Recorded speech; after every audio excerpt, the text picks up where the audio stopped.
Radio Dwarka परिवार के सभी सदस्यों को मेरा नमस्कार। आज मेरे साथ हमारे स्टूडियो में डॉक्टर राम प्रवेश कुमार हैं। डॉक्टर राम एक ऑडियोलॉजिस्ट हैं और आज हम उनसे बात करेंगे टिनाइटस, जिसको टिनिटस भी बोलते हैं, अलग अलग तरीके से इसको बोला जाता है। डॉक्टर राम, आपका बहुत बहुत स्वागत है रेडियो द्वारका में। Thank you for inviting me. It's pleasure to be over here. Radio Dwarka के दर्शकों को मेरा नमस्कार।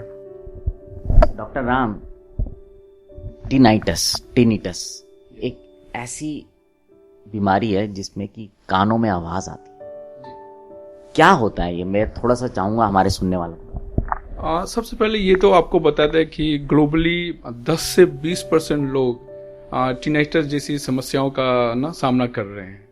और टिनाइटस एक kind of like a symptoms होता है। जैसे एक बहुत ही आसान तरीका से अगर हम आपको बताएं तो अगर आप हाथों को अगर दोनों कानों से बंद करेंगे तो आपको एक कुछ एम्बियंट नॉइज सुनाई देगी। ये एम्बियंट नॉइज अगर कंटिन्यूअसली अगर 2-3 मिनट तक सुनाई दे तो आपको लगेगा क्या बहुत ही एनोइंग लगेगा, बहुत ही स्ट्रेसफुल लगेगा। और ये जस्ट ऐसे ही सोचिए कि आपको ये आवाज 2 गुना, 4 गुना और 10 गुना और उससे भी ज्यादा अगर सुनाई देगा तो आपकी डेली रूटीन एक्टिविटीज जो है वो पूरा डिस्टर्ब हो जाएगी और आपको बहुत अदर सारा प्रॉब्लम होने लगेगा, पेन होने लगेगा, हैवी होने लगेगा, स्ट्रेसफुल आपको होने लगेंगे और बहुत ही निगेटिव इम्पैक्ट आपके पूरे शरीर में होने लगेगा। डॉक्टर राम, जैसे आपने बताया कि अगर हम देखें तो क्या इसकी कोई खास वजह होती है कि ये बीमारी हो जाती है? पहली बात तो क्या ये बीमारी है या क्या है, ये भी बताएं। टिनाइटिस एक सिम्टम्स है एक्चुअली, और बहुत इजी तरीके से हम आपको समझाते हैं। हमारे जो एक्सटर्नल पार्ट हैं उसमें भी कुछ न कुछ अगर साउंड्स होता है तो हम उसको परसीव करते हैं।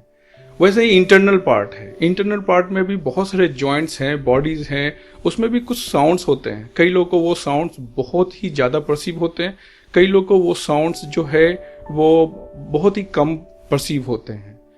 टिनाइटस किसी भी कारण हो सकता है। अगर किसी को इम्पैक्टेड वैक्स है तो उसके कारण भी हो सकता है। अगर किसी का स्टिचिंग ट्यूब डिस्फंक्शन है, हम लोग चेक करते हैं कि एज ए ऑडियोलॉजिस्ट कि उनका स्टिचिंग ट्यूब डिस्फंक्शन है या नहीं है। अगर स्टिचिंग ट्यूब डिस्फंक्शन है तो उनके कारण भी हो सकता है। हम लोग बहुत ही डिटेल से चेक करते हैं उनका मिडिलियर पैथोलॉजी। अगर किसी को सीओसम है या एक्यूट ओटाइटिस मीडिया है या ऑटोस्क्लेरोसिस डिफिकल्टीज है तो उनको भी टिनाइटस होने की संभावना रहती है।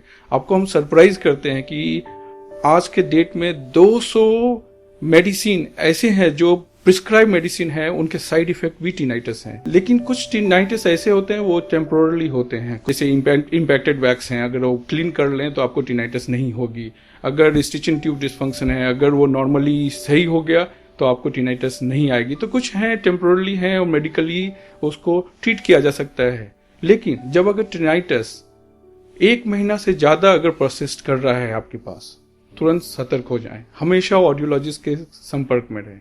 एज ए ऑडियोलॉजिस्ट सबसे पहले हम लोग उनका केस हिस्ट्री लेते हैं। केस हिस्ट्री में हम देखते हैं कि उनका ऑनसेट ऑफ प्रॉब्लम कब से स्टार्ट हुआ है। हमारे पास खासकर इंडिया में बहुत सारे पेशेंट बहुत ही क्रॉनिक स्टेज में आते हैं, लेकिन ऐसा नहीं करना है। जब भी आपको टिनाइटस हो उसी समय तुरंत संपर्क करें और पूरा डिटेल से चेक कराएं, बिकॉज टिनाइटस का कोई भी इटियोलॉजी, अभी भी इटियोलॉजी अननोन है एक्चुअली। और सबसे ज्यादा प्रॉब्लम टिनाइटस जब भी होता है तो आउटर हेयर सेल्स का सेल्स डीजनरेट हो जाता है। और एज एग्जाम्पल अगर आपको हम समझाया जाए तो आपका कॉक्लिया है जिससे हम लोग सुनते हैं, ये एपिकल पार्ट है और ये बेसल पार्ट है।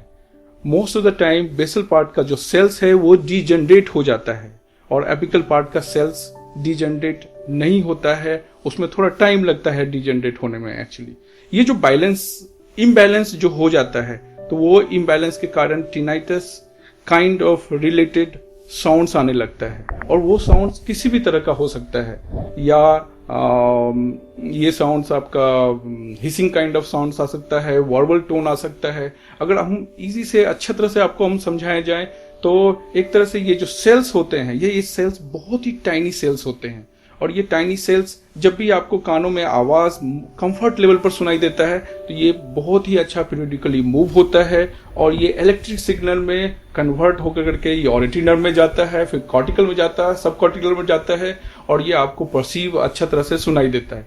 लेकिन अगर यही साउंड्स जो हम लोग बहुत ही तेज डिस्कम्फर्ट लेवल पर अगर सुनते हैं तो ये जो सेल्स है वो एपरिटिकली मूव होने लगता है और उसके कारण जो है कुछ हिसिंग काइंड ऑफ साउंड्स या electrical impulse leaking kind of sounds आने लगती है और वो originate most of the time जो है वो इनर ईयर में होता है और उसके बाद परसीव जो है वो कॉर्टिकल रीजन में होता है, सब कॉर्टिकल रीजन में होता है।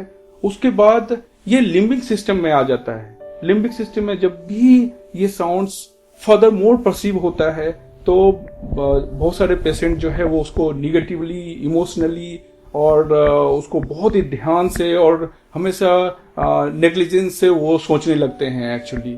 और ये वहीं तक नहीं रुकता है, वो further more auto immune system, nervous system में भी जा सकता है एक्चुअली, जिसके कारण फर्दर हेल्थ रिलेटेड प्रॉब्लम भी, रेस्पिरेटरी प्रॉब्लम भी आने लगती है एक्चुअली। सो ये बहुत ही स्टेज बाय स्टेज प्रक्रिया होती है। अगर आप जहां पर जिस समय शुरू में जब टिनाइटस होती है उसी समय अगर आप कंसल्ट करें ऑडियोलॉजिस्ट से तो ऑडियोलॉजिस्ट एक एक फ्रीक्वेंसी को चेक करते हैं, एक एक मिड फ्रीक्वेंसी को चेक करते हैं। हम लोग कोशिश करते हैं कि टिनाइटस के पिच को मैच किया जाए, टिनाइटस के इंटेंसिटी को मैच किया जाए। जो हाई फ्रीक्वेंसी का जो साउंड है most of the time patients को हाई फ्रीक्वेंसी हियरिंग लॉस होता है, आइदर 10% हो सकता है, 20% हो सकता है। नॉर्मली 20 dB में हम लोग सुन लेते हैं, विद इन 20 dB में कई बार सुनते हैं, लेकिन जब एक्सपोज टू नॉइज होते हैं तो वो हाई फ्रीक्वेंसी लॉस होती है और वो आइदर 30 dB होती है, 40 dB हो सकता है 2 किलो 4 किलो हर्ट्ज पर।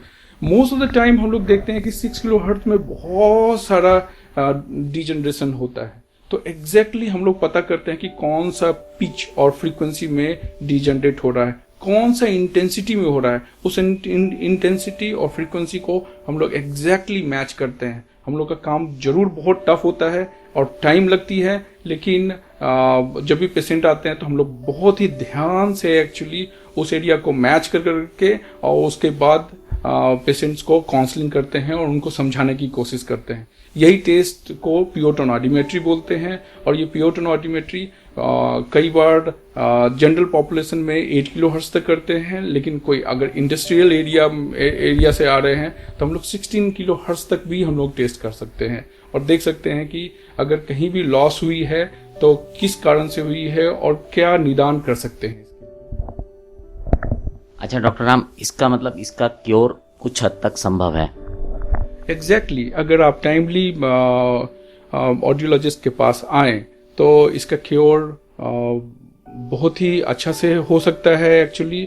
देखिए, सबसे पहले समझने की कोशिश करेंगे एक्चुअली कि क्यों होता है और इसका इटियोलॉजी अभी भी अननोन है और इटियोलॉजी कुछ भी हो सकता है एक्चुअली। जब तक हम लोग एक कंप्लीट बैटरी ऑफ टेस्ट अगर नहीं करेंगे तो वो पता नहीं चलेगा। अगर वो पता चल गया उसके बाद जो क्योर है, जो उसका ट्रीटमेंट है, वो हम लोगों के लिए बहुत ही इजी हो सकता है। आजकल के टाइम में हम लोग जो क्योर करते हैं, शुरू में जब भी पेशेंट्स आते हैं तो एक सिंपल सा काउंसलिंग से या डायरेक्ट काउंसलिंग से उनका बहुत सारा रिहेबिलिटेशन अप्रोच इजी से मैनेज किया जा सकता है। लेकिन बाद में हम लोग कॉग्निटिव बिहेवियर थेरेपी यूज करते हैं, उसके बाद हम लोग टिनाइटस रिट्रेनिंग थेरेपी यूज करते हैं और भी वर्स होने लगता है। पेशेंट को अगर हियरिंग लॉस है और उसके साथ साथ टिनाइटस होती है तो हम लोग हियरिंग एड मैनेजमेंट करते हैं जिसमें टिनाइटस फीचर भी होती है और वो टिनाइटस रिट्रेनिंग थेरेपी चलती रहती है हमेशा बेस्ड ऑन जो हम लोगों ने असेसमेंट किया है। कुछ ऐसे ट्रीटमेंट हैं जिसको न्यूरोप्लास्टिक कहते हैं, जिसके कारण जो हम लोग ब्रेन को ट्रेन करना पड़ता है और काउंसिल करना पड़ता है। फिलहाल जो हम लोग ट्रीटमेंट दे रहे हैं उसका टिनाइटस रिटेनिंग थेरेपी वो बहुत ही यूजफुल है, बहुत ही इफेक्टिव है और इसका सबसे इम्पोर्टेंट है कि इसका कोई भी साइड इफेक्ट नहीं है और ये न्यूरोफिजियोलॉजिकल बेस्ड ट्रीटमेंट है एक्चुअली।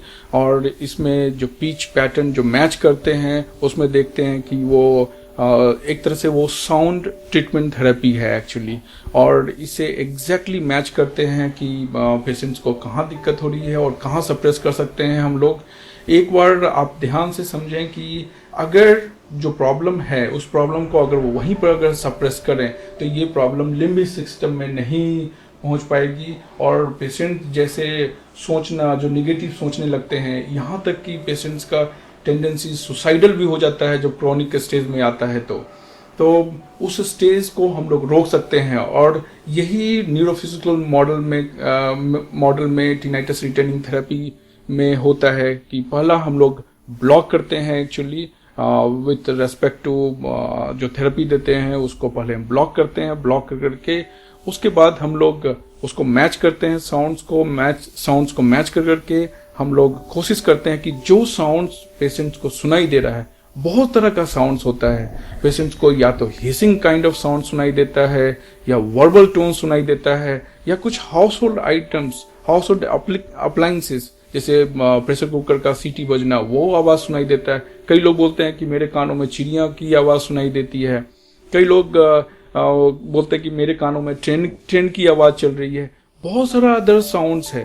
तो हम लोगों के पास बहुत सारा वो सब जितने भी साउंड्स हैं, सभी साउंड्स का कलेक्शन होता है। एग्जैक्टली जब हम लोग पूरा मैच करते हैं, फिर मैच करने के बाद सभी साउंड्स को उनको सुनाते हैं, सुना करके देखते हैं कि कौन सा साउंड्स उनके लिए बहुत ही क्लोजली मैच हो रहा है, और हम लोग थेरेपी वहां से स्टार्ट करते हैं एक्चुअली।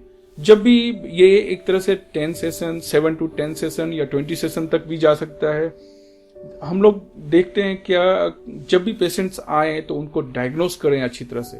हर एक दिन हम लोग पहले डायग्नोस करते हैं, डायग्नोस करके हम लोग उसको थेरेपी करते हैं। 80% पेशेंट्स जो है टिनाइटस रिटेनिंग थेरेपी से रिहेबिलिटेट हो जाते हैं। क्या जिनको टिनाइटस है उनको हाई वॉल्यूम के साउंड से बचना चाहिए? देखिए, इसलिए जब भी हम लोग बोलते हैं कि आप लोग जो कान का चेक है वो हमेशा हर एक 6 महीना में सभी को कराना चाहिए, और सभी को समझना चाहिए कि उनका मोस्ट कंफर्ट लेवल क्या है। जब भी आप हाई लेवल इंटेंसिटी पर साउंड सुनाई देते हैं, आजकल हमारे जितने भी स्टूडेंट्स आते हैं जो पायलट्स के लिए ट्रेनिंग लेते हैं और वो जाते हैं, तो हम लोग देख क्या रहे हैं कि 4 to 8 किलोहर्ट्ज पर वो डीप आ रहा है एक्चुअली।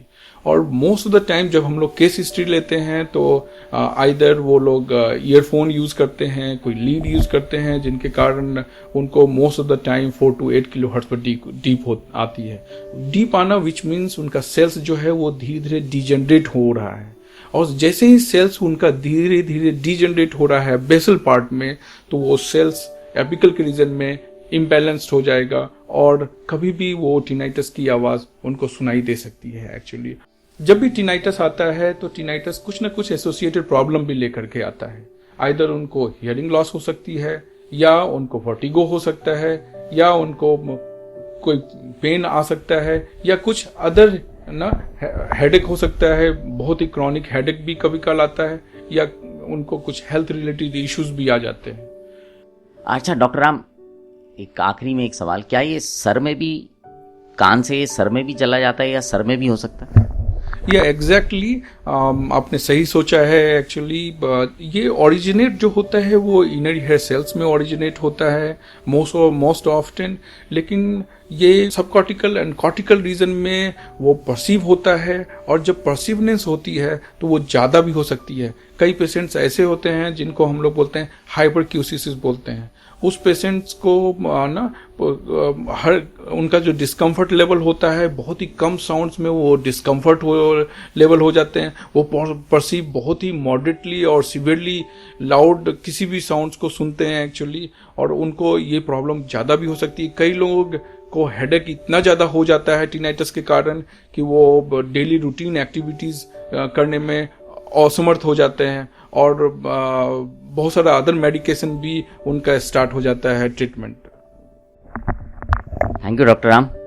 उम्मीद करता हूँ ये जानकारी आपके लिए फ़ायदेमंद होगी। आप लोग अपने स्वास्थ्य का ध्यान रखें, ये बहुत ज़रूरी है। और अब आपसे विदा लेते हैं। बने रहें रेडियो द्वारका के साथ।